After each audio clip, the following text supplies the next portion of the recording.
So I used to have a job where I'd have to wake up at 5 a.m, drive for an hour on the way to work, and then when I get there, have to deal with people I didn't like very much, only to feel absolutely exhausted at the end of the day, wondering, what am I doing with my life? But now I wake up whenever I want, I take one step over to my desk, and I run a 3D printing business out of my bedroom. No boss, no commute, just me, 2 3D printers, and my creativity. In the past 90 days, I've made over $10,000 selling 3D printed products that I designed, packed, and shipped all by myself. And my last month was probably my best month ever, all because of one simple change to my listings. But this isn't a video about me blabbering on about how much money I made recently. This is a video where I can help you guys achieve the same type of dream as me.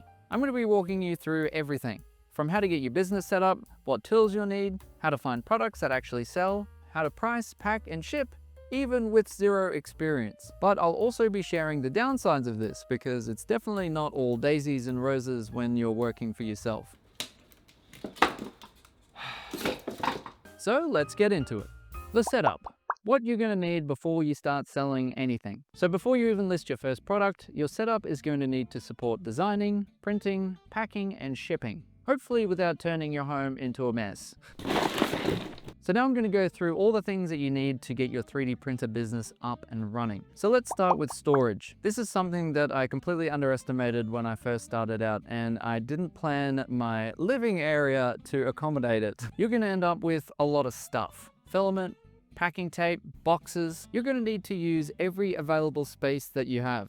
Under desks, in your wardrobe, on top of shelves, underneath your printer. Now, shelves are ideal, but if you're tight on space or money, then boxes are a great alternative. I just reuse the boxes that my boxes or filament comes in, and they act as a great way to keep things organized. And speaking of boxes, you're going to need more of them to ship the stuff that you sell. You are going to want to buy your boxes in bulk, but don't buy too many, because just remember, you're going to need somewhere to store them. I have 3 sizes, small, medium, and large, because I sell a variety of sized objects, but depending on what you're selling will depend on what size you need. For my small boxes, I typically get around 100 of them, and they cost around 47 cents each. I would try to avoid using branded boxes to ship your items in. Not only does it confuse the buyer when it rocks up to their doorstep, but it also doesn't look that professional. If you want to use secondhand boxes, then that's totally fine, but just make sure it doesn't have any branding on it. And also make sure that you can order them time and time again. Using random boxes that are just laying around the house is not going to be sustainable for your business, because they're always going to be in different sizes, and it's just going to be a really big hassle for you. So once you've got your boxes sorted, then you're going to need tape and a tape gun. Now, I bought this about 2 years ago, and it's probably the cheapest and nicest one out there, but it still works. So when you buy your tape, you need to make sure that it's shipping tape, so it's strong enough to keep all your boxes closed and so they don't fall apart on the way to the customer. You also need to make sure that it is silent, otherwise you're going to be listening to this a whole lot. Packing supplies. You're going to need something that keeps your product safe on the way to the customer. The easiest 1-star review you can get is when the customer opens up the box and everything is in pieces. So I would recommend having at least 1 or 2 rolls of bubble wrap always on standby, ready to go. For example, with these skulls, all I do is wrap them up in 2 layers of bubble wrap, put them in a box that fits the skull perfectly so it doesn't bump around, and it's good to go. Now let's talk about packaging. If you're only shipping small items, then I'd recommend getting some of these small plastic bags off Amazon and putting them in there. This stops them from rattling around in the box and getting damaged, and you'd be surprised at how fancy you can make them look. And for those really large items, I'd recommend getting some of these inflatable air columns. These air columns are really cheap, they're easy to use, and the best part is that they don't take up that much space. Shipping labels. Ideally, you'll want 2 printers for this job. A thermal printer for your domestic orders, which are typically in A6 size, and an inkjet printer for your international orders that are typically A4. You could get away with just having an inkjet for everything, but there are a couple of benefits to having a thermal printer. For starters, the thermal labels have adhesive on the back, so you don't need to waste time taping the label onto the box. All you need to do is peel off the back and stick it on. Plus, thermal printers are a lot faster, and they don't require any ink, which means they're a lot cheaper. Plus, depending on what brand you get, they can also print barcodes and stickers, which is a great way to customize your packaging really cheaply and also organize your inventory. Having one printer dedicated to one job makes your life a whole bunch easier when it comes to shipping stuff, because you don't need to keep swapping labels in and out every 5 seconds. In order to get the best price for your shipping labels, you're going to need to set up an account with whichever shipping provider you're using. So I use Australia Post, so I use My Post Business. The benefit of running everything through your shipping provider as opposed to using Etsy's inbuilt label system is the fact that they will reward you for spending more and shipping more. When you do it through Etsy, the shipping amount stays basically the same. These platforms will offer bulk discounts once you hit certain volume tiers. For example, I'm on the 4th tier on My Post Business, which means I save this amount every time I ship. Etsy's built-in system doesn't really give you access to these discounts, so I'll show you how to set that up soon. Now, when it comes to buying your filament, you'll want to buy it in bulk. Now, I'm not saying go out and buy 100 spools at a time, but suppliers like Sunlu offer deals on eBay. So instead of spending $25 on a spool, you'll only spend like 18 or whatever deal you get. Every single dollar that you save along this preparation process means more money in your pocket. I'm not sponsored by Sunlu in any way, but I've been using their filament since day one and it's been awesome. Filament tracking. Once you have a couple of spools floating around, it is going to be very easy to lose track of how many you have. And the worst thing is when you have a bunch of orders flow through and you don't have any filament left to make them. Ah, crap. So I made this Google Sheet that's linked to these QR codes. Whenever I take a spool out of my filament container, I scan the code, it deducts it from the sheet, and when stock gets low for a certain filament time, it'll send me an email with a link. I click it, press buy now, and it's done. And I'm keen to be able to share this document with you guys once I've ironed out a few bugs. You are going to want a scale. It's really important to get the weight of everything you're sending correct, because if you don't and the post office weighs it, then they can sting you with extra charges. Computer setup. Now, most of us already have a computer, but if you don't, then make sure that the one that you get has a semi-decent graphics card, has at least 16 gigabytes of RAM, and a pretty fast processor, because programs like Blender or Fusion 360 or even slicers like Bamboo Studio can use up quite a lot of processing power, and if you can afford it, 2 monitors. This means you can multitask by putting the slicer on one screen, doing whatever you need to do over there, and also fulfill orders and deal with your store on the other screen. And finally, you're going to need a 3D printer. Now, I could go on and on and on about this, and I'm sure whatever I say, there's going to be people that say, oh, you shouldn't get that, but I'm just going to say it. Bamboo Lab. They're reliable, they're fast, they're easy to use, and there's a reason that most serious print farms use them. Now, I'm not saying that they're perfect, because yes, sometimes they have their issues.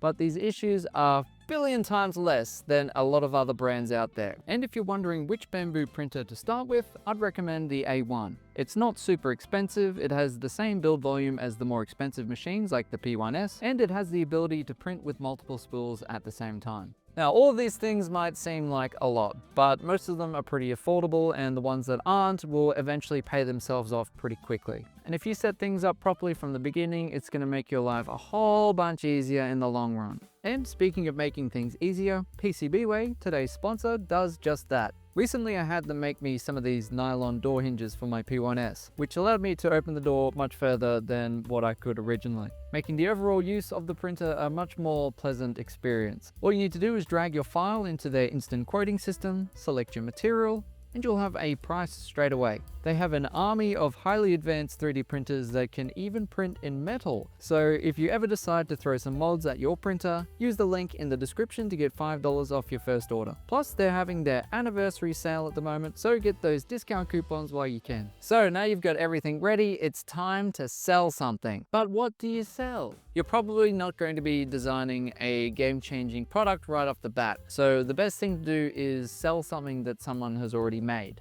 However, don't just jump on Thingiverse, find a trending file like an articulated dragon and list it and sell it and expect instant success, because it probably won't happen. Why? Because here's who you're going up against.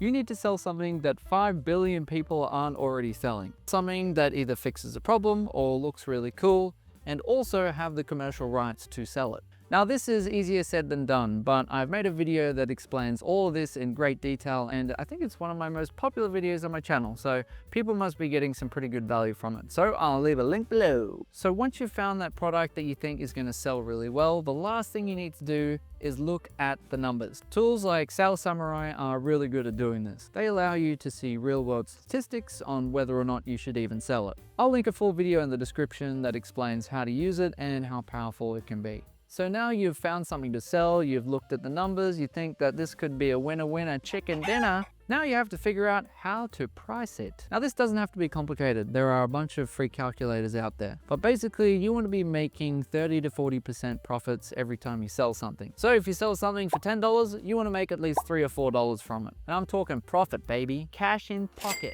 So Etsy is probably the best place to sell 3D printed stuff. So guys, just as a quick caveat, I've nearly finished editing this video, but I've just found out that Etsy has actually changed their policy on selling 3D printed stuff on their platform. Basically, what it means is that if you're going to sell anything 3D printed on Etsy, it has to be original and created by you. You're not allowed to go to someone's Patreon group and buy a file from them, or go on Thingiverse and download something from there, even if you have a commercial license. Now, whether or not they're going to be enforcing this, or even how they're going to enforce it, is a question that many of us are asking. But to quickly summarize as to why they did it, is because they don't want 5 billion articulated dragons on their platform. All these people selling exactly the same thing.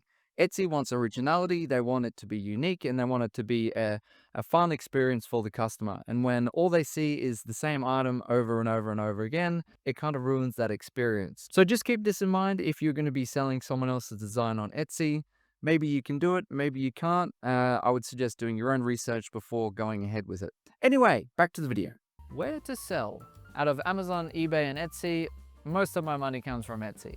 They have a one-time $15 sign-up fee, and then basically you don't have to pay anything until you sell something. So let's go through some listing tips to make sure that your listing pops out from the rest. You want to use great photos and use all the photo slots. Most phones are pretty good at taking photos these days. Just add lights, use a tripod, and keep the background clean. The more photos you have explaining how your product works, sizing guides, and different angles, the more people will trust what they're buying. You're also going to want to use all 13 tags. These are extremely important, and if you are missing any of them, then you could be shooting yourself in the foot.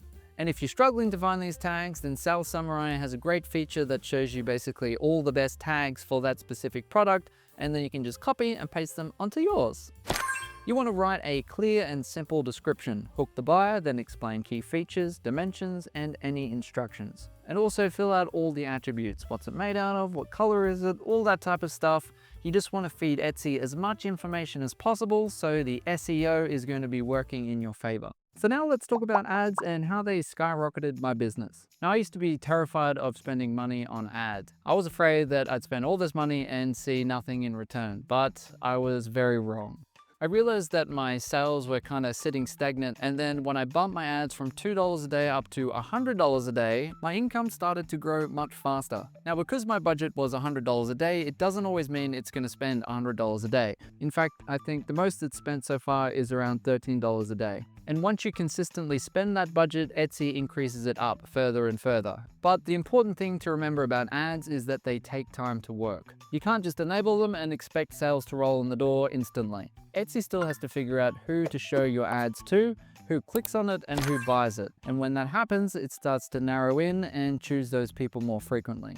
And that's why you need to give it time. I would say at least a few weeks before you cancel them. So even if you have a brand new listing, I would recommend enabling ads straight away, because it just makes everything happen so much faster in terms of the SEO gaining traction and Etsy figuring out who your listing should be in front of. Another great way to boost your sales is to run campaigns, so discounts or sales. A sale that I pretty much run indefinitely is for when the customer buys 2 or more products, they get a 20% discount. But even with this discount, I'm still making way more than I would have if I had only just sold one. The unboxing experience. So when I first started selling stuff, the only real form of packaging that I had was just wrapping it up in bubble wrap. But eventually I realized that products that I was selling were good and people wanted to buy them, so I could invest the time and money into getting custom boxes made. So I just headed over to Alibaba and got a whole bunch of boxes printed out for me. I got 600 of them and they ended up costing me about $1.50 each, which I just added into the price. And here's what they look like. They look sleek and professional, and I feel like they really improve the customer's unboxing experience. People tend to remember the peak of an experience and the end. That last moment when they open the box and they see what they've been waiting for the past week or two. For example, how would you feel opening this box versus this box or this box? If the product feels premium and the packaging is clean, then the customer will walk away feeling really happy and more likely to leave you a 5-star review. Yep. Sure we have.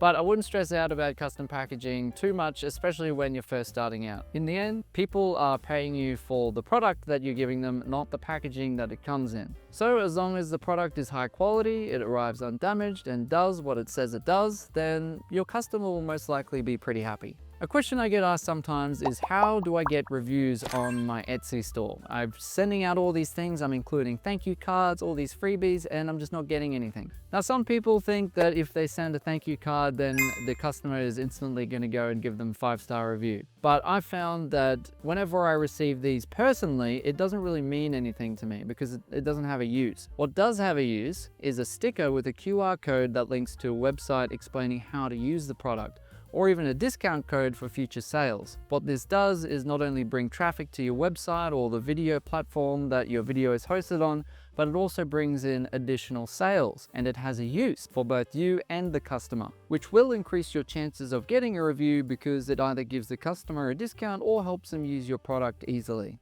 Quality control. Getting those sweet 5-star reviews is a very satisfying feeling, but you're not going to get it if your product sucks. That's why I put all my prints through multiple stages of quality control to make sure that they work, they look good, there aren't any blemishes that are going to be too much of an issue. Helping the customer. When issues come up, which they will, something arrived damaged, something got lost in the mail, it's the wrong size, make sure that you get back to the customer in a timely fashion and be as professional as you can. Now, I used to stress out a lot when this happened, and I'd just be like, man, I'm gonna get a bad review, it's gonna destroy my shop. But recently, I've changed my perspective from fear into opportunity. Typically, when someone buys something from you, you don't talk to each other at all. But when they have an issue, you're communicating with each other and you have a chance to go above and beyond and show them that you are there to help them as much as possible. And because of this, someone that typically wouldn't have even bothered to leave a review will now leave a glowing 5-star review, because not only have you fixed their problem, but you've done it with a smile. And sometimes you won't be able to fix their problem, but it's all about compromise and trying to figure out what's best for both of you. Now, if you've done everything that you can to help this person and they still leave you a terrible review, just make sure that when you're responding to that review, you're not writing it for them, you're writing it for all the future buyers that read it. Most of my negative reviews have come from people picking the wrong size and then blaming me for it, even when the sizing is clearly plastered all over the listing everywhere. So if you have something that needs to fit into something else, make sure you have all the sizing and every piece of information that you can on the listing in the photos and the description to try and prevent this from happening. Tracking. Now, especially on Etsy, they love it if you use tracking, and I would suggest using tracking for everything. When you're shipping things all around the world, it is inevitable that some of these things will go missing. And if you don't have any tracking, then that means the customer gets a full refund and you get nothing. If you get tracking, not only are you covered by Etsy, but you're also covered by your shipping provider. So if something does go wrong, then you have a backup. Now, you do only get one refund from Etsy per calendar year, so make sure you only use it on a really big order for something that's gone drastically wrong. Otherwise, just use the insurance from your shipping carrier and that should hopefully absorb a bit of the cost. So in order to get your shipping carrier connected to your Etsy account, the easiest way I've found to do it is by using Shopify. All you need to do is get the basic tier. I think it's $7 in Australia or $5 in America a month. And once you have that, you have access to all the apps, which are mostly free, providing you stay under a certain limit of orders per month. And if you are a new seller, then it will be basically free. It's a bit of a process, so I've made a video linked in the description that you can watch on how to set up your Shopify account to your Etsy store. And this not only hooks up your shipping carrier, but you can print the labels directly in Shopify, fulfill orders from there, track inventory, adjust prices, and it just beams out everywhere automatically. It is the huge time saver, and I would highly recommend it for anyone. All right, now we're getting to the final part of the video where I go through the pros and cons of this whole business. So let's start with the cons. Sales are unpredictable. Sometimes you'll be selling and flying high and bringing in that sweet Benjamin Franklin, and other times it'll be stale and you won't have anything. You don't get any paid time off. If you get sick, then sucks to be you. I've also found it sometimes hard to switch my work brain off from my home brain because I'm always at my computer or near my computer, near my printers, and I'm like, oh, I could do this, oh, I could do that. Depending on where your printers are, they could be noisy, which could be kind of annoying to have to listen to all the time, or they could be fumes. I would highly recommend not printing in your office or where you're working. You don't want to be breathing in those fumes all day, every day, and then find out 10 years that you have lung cancer. And the last thing is that you're going to have limited space. So I'd recommend taking a good portion of time to organize everything so you're not constantly walking over boxes and having things fall everywhere. Okay, enough of the negatives, let's go through the positives. You're your own boss. You don't have to report to anyone. You wake up whenever the hell you want. You finish work whenever the hell you want. It's pretty awesome. You don't have to have a 20-minute lunch break or this or that. You do whatever you want to do. You have really low overheads. All you really have to pay for is electricity and rent, and you're basically already paying those two things where you live. Electricity isn't too hectic. Printers don't use up that much power in terms of only having two. If you have more, then yeah, it may use a bit more, but they're not these electricity money sucking machines like you would have if you had a Bitcoin miner, for example. Which I did at one stage. I highly would not recommend doing that unless you have a solar panel or a solar farm. And running the business from home is a perfect way to start out and give you a bit of a taste on what it could be like if you were to run a much bigger print farm. It's a great way to test, learn, and grow without any big risks. Now I just started with one printer and a dream. Now I just started out with one printer and absolutely no clue what I was doing. And now I'm making over $4 grand a month from 2 printers. Blows my mind. It's just amazing. I don't have to work in a job that I hate, and I don't have to deal with people I don't like. So best of luck on your 3D printer business journey. I really hope it works out for you. If you have any questions, please feel free to leave them in the comments below. But other than that, thanks for watching, and I'll see you in the next video. Bye.